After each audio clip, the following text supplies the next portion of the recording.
சும்மா கொண்டு வான்னா மட்டும் எப்படி கொண்டு வருவான்? அவன்கிட்ட இருந்தா தானே கொண்டு வருவான். நீ யோசிங்க.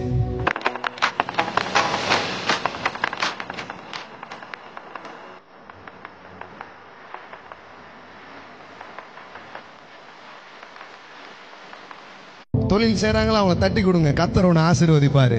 நீங்க நல்லா பெருகுவீங்க. இப்ப எவ்வளவு சம்பாதிக்கிறீங்க? இன்னும் இதை விட 1000 மடங்கு பெருகும்படிக்கு தேவனாகிய கர்த்தர் சொல்லியபடியே உங்களை ஆசீர்வதிப்பாராக. இப்படி வாரந்தோறும் பேசி பாருங்களேன், ஆட்டோமேட்டிக்கா நடக்க ஆரம்பிக்கும். செழிப்பின் உலகம் அங்கு திறக்கும். உங்க சபையில இருந்து பல பேர் என்ன பண்ணுவாங்க? எழும்புவாங்க. சும்மா கொண்டு வான்னா மட்டும் எப்படி கொண்டு வருவான்? அவன்கிட்ட இருந்தா தானே கொண்டு வருவான். நீ யோசிங்க. So the first message of Moses, மோசேயினுடைய முதல் செய்தி என்ன தெரியுமா? நீ வேணா பாரு, எகிப்தில் இருக்கிறதெல்லாம் உன் கையில வரப்போகுது.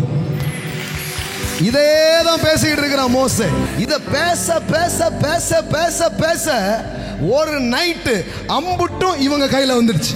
இப்போ மோசே சொல்றான், தட்ஸ் குட். இப்போ ஆசரிப்பு கூடாரம் கட்ட போறோம். மனம் உள்ளவன் கொண்டு வர கடவன். இப்போ பைபிள் சொல்லுது, காணிக்க கொண்டு வந்தவன் எல்லாம் பொன்னை காணிக்கையா கொண்டு வந்தானா?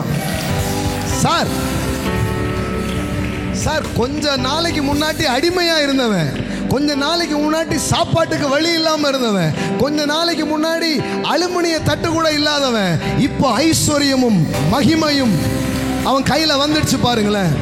ஆமென், ஆமென். That's a preaching of Moses.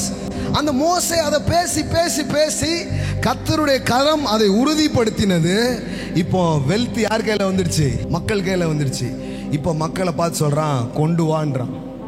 அப்புறம் இப்போ நம்ம வெறும் கொண்டு வா பிரசங்கம் மட்டும் தான் பண்ணிட்டு இருக்கோம். அவனுக்கு எப்படி உண்டாகுன்றது என்ன பண்றது இல்ல, சொல்றதே கிடையாது. அவன் பார்க்கான், எனக்கும் ஆசை தான், ஆனா இல்லையே,